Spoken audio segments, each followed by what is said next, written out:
अरे हमरे भैया का हो गया। अरे दीदी का बताई दीदी, बहुत दिक्कत बाटे दीदी। का हो ये भैया?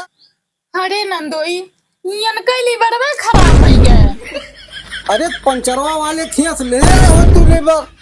अरे वो लीवर ना है। हाँ अरे इनका पेटवा में का लीवरवा खराब हो गया। अब अम्मा पैसा लागे पैसा। ई लेबर हुए इनके पेटवा में कैसे घुस?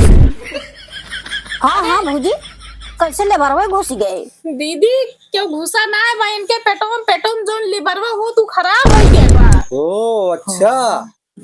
अरे तो सराहज हमरे सबके लगा फोन वन ना कह पाई, इतना परेशान है ये तो।